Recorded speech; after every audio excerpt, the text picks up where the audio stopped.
जय हिंद साथियों, स्वागत है आपके अपने चैनल प्रिंस करियर क्लासेस के देवरिया के ऑनलाइन प्लेटफॉर्म पर। कैसे हैं आप सभी? आशा करते हैं कि आप सभी बहुत ही बेहतर और बेहतरीन होंगे। मेरे साथियों, आज हम लोग जानने की कोशिश करेंगे स्वर के बारे में। इसके पहले पार्ट में हम लोगों ने जाना था कि अक्षर क्या है, वर्ण क्या है, ध्वनि क्या है, वर्ण के कितने भेद होते हैं। तो अगर आपने नहीं देखा है तो पहले पार्ट को अवश्य देखिएगा, ठीक है। तो आज हम लोग पढ़ेंगे स्वर के बारे में। तो सबसे पहले अगर बात की जाए स्वर की, तो जो स्वतंत्र रूप से बोले जाते हैं उनको क्या कहते हैं? स्वर कहते हैं, ठीक है ना। और स्वरों की कुल संख्या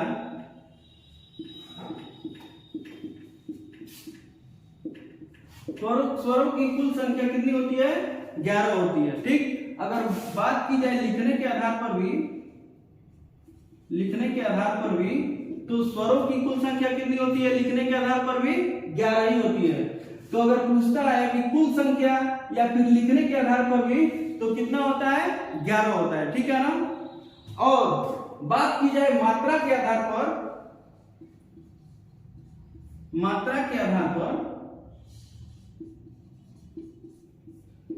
तो स्वरों की कुल संख्या मात्रा के आधार पर कितनी होती है?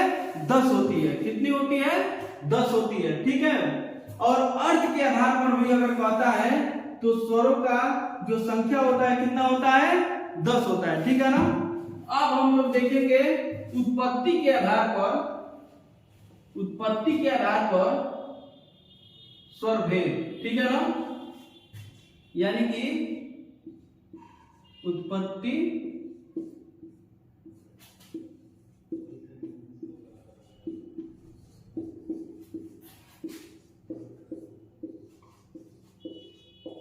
ठीक है ना।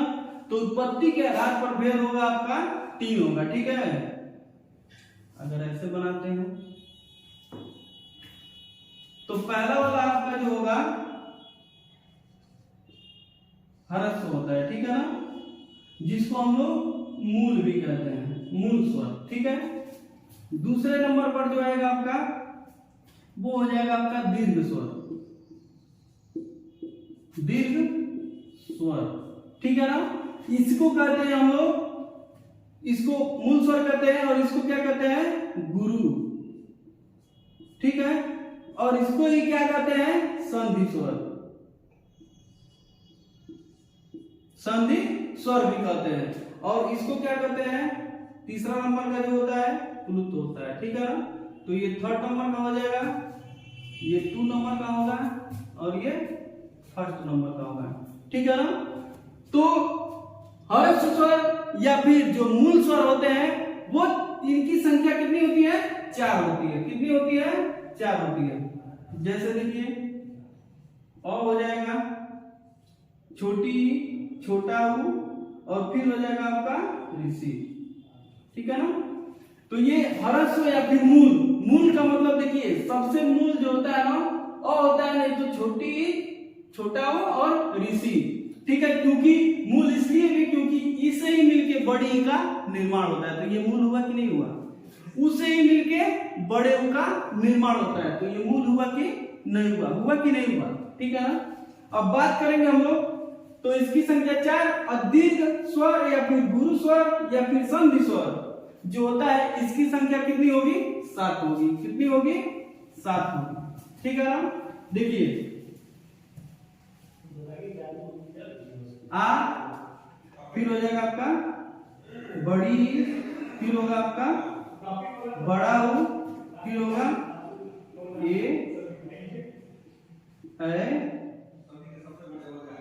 ओ और ओ, ठीक है ना। 1 2 3 4 5 6 7 यानी कि ह्रस्व स्वर या फिर मूल स्वर की संख्या 4 होती है। दीर्घ स्वर, गुरु या फिर संधि स्वर किसको कहते हैं? दीर्घ स्वर को ही कहते हैं, जिनकी संख्या कितनी होती है? 7 होती है। और प्लुत स्वर जो होता है उसको क्या कहते हैं? देखिए जैसे प्लुत किसको कहेंगे? प्लुत उसको कहते हैं, जैसे मान लीजिए कह दिए ऐसे, देखिए ओम, ठीक है ना। फिर मान लीजिए कोई कह दिया राम, ठीक है ना। तो ये थोड़ा सा बोलते हैं तो क्या लगता है, बहुत सारा टाइम लेता है, ठीक है ना।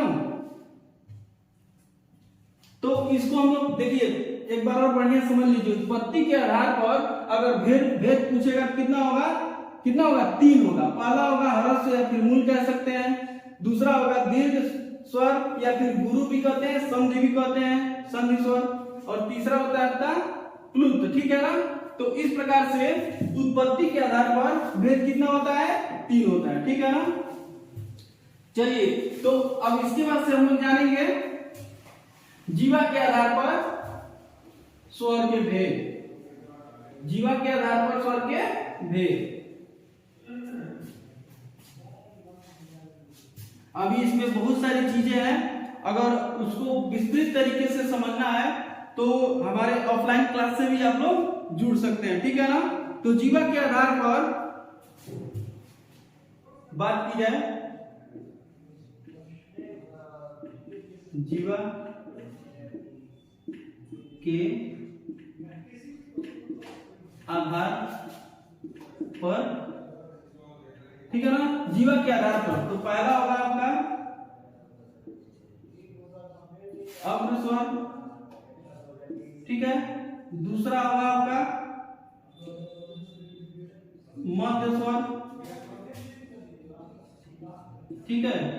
तीसरा होगा आपका पक्ष स्वर। तो देखिए जीवा मतलब जो हमारी जीभ होती है ना, इसको 3 पार्ट में बांटा गया है, यानी कि किसी भी स्वर का उच्चारण करने के लिए कितने भागों में, 3 भागों में, ठीक है ना। तो देखिए जो हमारी जीभ है ना, तो ये जो जीभ हमारा अगला वाला हिस्सा दिख रहा है ना, इसको अग्र, ठीक है, अग्र स्वर कहते हैं। फिर मध्य स्वर किसको कहेंगे, जो जीभ के बिचले वाले हिस्से से बोला जाएगा, और पक्ष स्वर किसको कहेंगे, जो जीभ के पिछले वाले हिस्से से बोला जाएगा, यानी कि पीछे से, ठीक है ना, जो अंदर है जीभ, ठीक है। तो देखिए अग्र स्वर में क्या आएगा,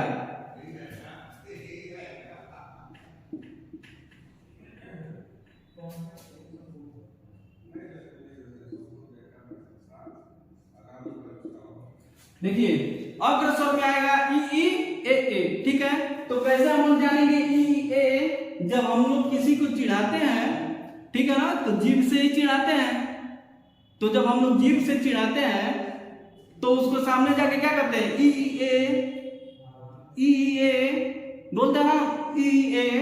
तो यही इस तरीके से आपको याद रख सकते हैं, किस तरह से, ई ए, यानी कि जब हम किसी को चिढ़ाते हैं तो कहां से चिढ़ाते हैं, जीभ के अगले वाले हिस्से से, ठीक है ना।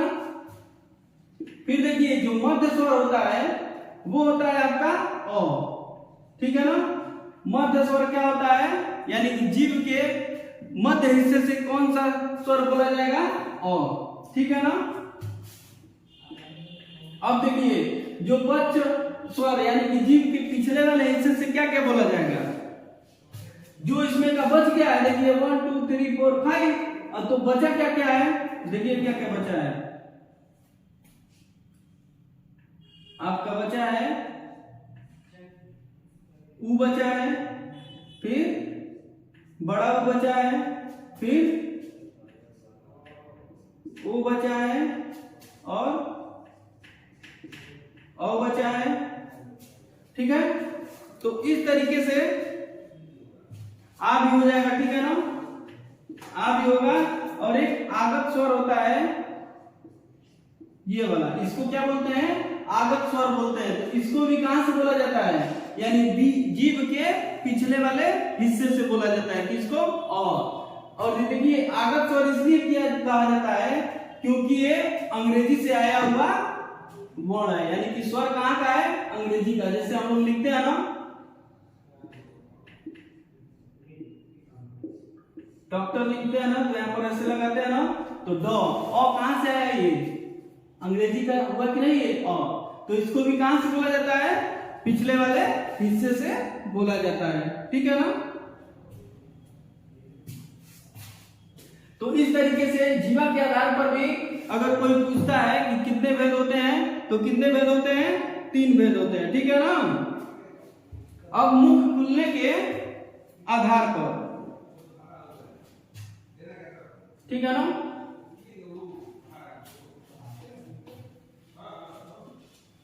मुख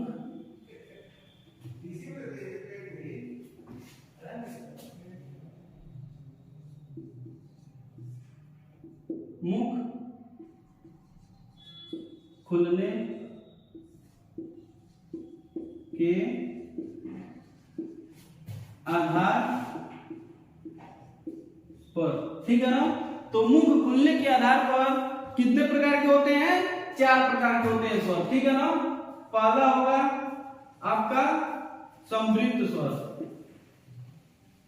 संवृत्त स्वर, ठीक है ना। दूसरा नंबर का होगा आपका अर्ध संवृत्त स्वर, अर्ध संवृत्त स्वर, ठीक है। तीसरा नंबर का होगा विवृत, विवृत स्वर, ठीक है। चौथे नंबर का होगा आपका अर्ध विवृत, अर्ध विवृत स्वर, ठीक है ना। देखिए संवृत्त का मतलब वो किसको कहते हैं? संवृत्त का मतलब ये होता है कि जो मुख हमारा क्या हो, बंद हो, फिर भी हम उस वर्ण को बोल ले, यानी कि उस स्वर को बोल ले, ठीक है ना। तो देखिए संवृत्त में होगा ई ई उ उ, ठीक है। संवृत्त में होगा आपका ई ई उ उ। देखिए मुख बंद कर भी इसको हम बोल सकते हैं ई ई उ उ, ई ई उ उ। मुख लग रहा है ना कि बंद है, इसको हम लोग उच्चारित कर रहे हैं कि नहीं कर ले रहे हैं, ठीक है ना। और अर्ध संवृत्त वाले में क्या आएगा? ओ और ए, ठीक है। देखिए अर्ध संवृत्त का मतलब ये होता है कि मुख थोड़ा खुला रहता है, ठीक है। और ये संवृत्त का मतलब लगभग बंद रहता है, और अर्ध संवृत्त का मतलब थोड़ा खुला रहता है। तो देखिए ये बंद रहता है ई ई उ उ, ठीक है। फिर इसको जब हम बोलेंगे अर्ध संवृत्त को तो ओ ए, तो देखिए ओए ओए, ठीक है ना। विवृत का क्या होगा? आ, क्या होगा? विवृत का क्या होगा? आ होगा। और अर्ध विवृत में क्या होगा? ए ऐ। अर्ध विवृत में होगा अ ए औ, अ ए औ, ठीक है।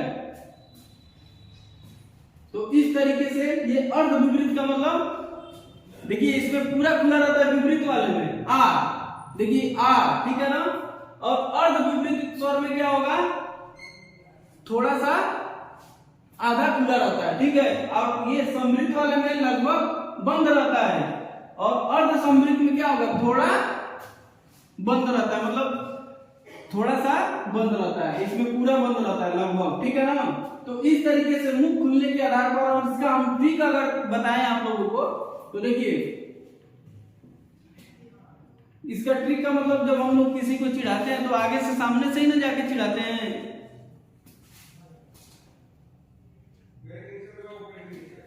ये देखिए इसका ट्रिक होगा, चिढ़ाने वाला किसमें था? अब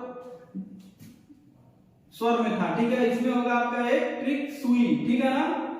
अब देखिए सुई का मतलब ये हो गया कि ये छोटा ऊ और बड़ा उसमें आ जाएगा, और बड़ी और छोटी दोनों इसमें आएगा। देखिए जब डॉक्टर आता है ना इंजेक्शन लगाने के लिए आता है ना, तो समझिए कि संवृत्त वाले में क्या होगा? डॉक्टर आएगा सुई लेके, ठीक है। और जब वो सुई लेके आएगा और हमको क्या कर देगा? सुई लगाएगा, तो हम लोग क्या कहेंगे? ई ई उ करते हैं ना, करते हैं कि नहीं करते हैं, ठीक है। तो फिर डॉक्टर क्या कहेगा कि सुई अभी थोड़ा सा, मतलब थोड़ा सा ये सिरिंज बचा हुआ है, पूरा मतलब सिरिंज को चुभा दे, तो आप क्या कहोगे? ओए ठीक है। तो ये अर्ध समृद्ध के अंतर्गत क्या आएगा, ओए, ठीक है।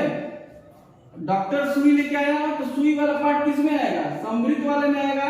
और जैसे ही वो सुई क्या करेगा, थोड़ा सा और चुभाने के लिए बोलेगा तो हम लोग क्या उसको कहेंगे, ओए, ठीक है ना। और विपरीत का मतलब पूरा मुख आ खोल दिए, ठीक है। और अर्ध विपरीत में आ जाएगा आपका और ए और औ, ठीक है। और आगे अब हम लोग का पढ़ेंगे आगे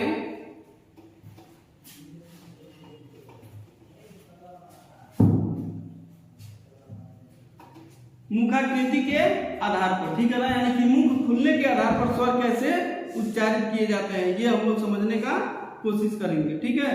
देखिए मुख खुलने के आधार पर तो जानेंगे, अब ओष्ठाकृति के आधार पर हम लोग जानेंगे।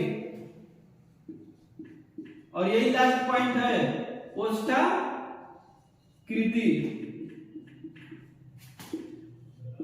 के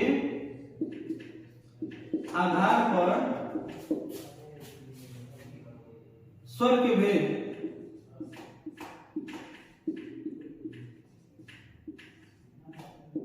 ठीक है ना। तो ये होगा आपका दो होगा, पहला होगा और एक दूसरा, एक होगा वृत्त मुखी और एक होगा आवृत्त मुखी, ठीक है ना। देखिए वृत्तमुखी और आवृत्तमुखी का मतलब क्या होता है, जिन स्वरों का उच्चारण हम करते हैं तो जो हमारा ओठ होता है वृत्त के समान आकार बनाता है उसको क्या कहते हैं, वृत्तमुखी। और जो वृत्त के समान न बनाए उसको क्या कहेंगे, आवृत्तमुखी। तो देखिए उ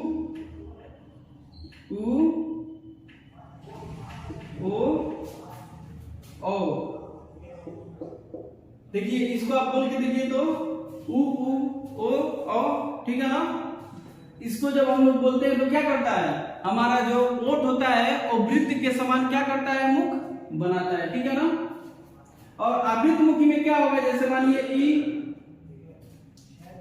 ओ भी बोलेंगे आ नहीं होगा, ओ बोलेंगे तो ओ भी आएगा इसमें, ठीक है ना। ओ, ठीक है, ओ बोलते हैं ना ओ, ठीक है। लेकिन इसमें क्या आएगा आपका, जिसमें वृत्त न बनता है उसमें आएगा आपका आ, ठीक है। देखिए आ हो जा रहा है कि नहीं हो जा रहा है, फिर इसमें आएगा ई, ठीक है, उ हो गया, ऋषि हो जाएगा जिसमें वृत्त नहीं बनता है, फिर ए भी होगा और ए भी होगा, ठीक है।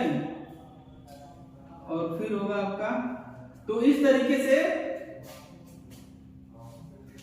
आवृत्तमुखी ये हो जाएगा। और वृत्तमुखी याद रखिए आप लोग, वृत्तमुखी, जब वृत्तमुखी आपको याद रहेगा ना तो जब इसको आप लोग याद रखेंगे तो ये वाला वैसे ही पहचान में आ जाएगा, ठीक है। तो जितने भी वर्णमाला के अंतर्गत स्वर से संबंधित जितने भी महत्वपूर्ण टॉपिक थे उसको हमने आज जानने का कोशिश किया है, ठीक है। और अगले पार्ट में, ठीक है ना, पूरे व्यंजन के पॉइंट ऑफ व्यू से कि व्यंजन में क्या क्या महत्वपूर्ण होते हैं उसको पूरा बेहतर तरीके से बता दिया जाएगा, ठीक है। और एक बहुत ही अच्छा पार्ट आएगा जिसमें कि आपको अल्प प्राण, महाप्राण, सघोष, सघोष, ठीक है, ये सब चीजें आपको देखने को मिलेंगी। तो यदि आपको कंटेंट अच्छा लगा हो, क्लास अच्छी लगी हो तो आप सभी ज्यादा से ज्यादा मित्रों तक पहुंचाने का काम करें और चैनल को लाइक, शेयर, सब्सक्राइब करना ना भूलें। तो जय हिंद।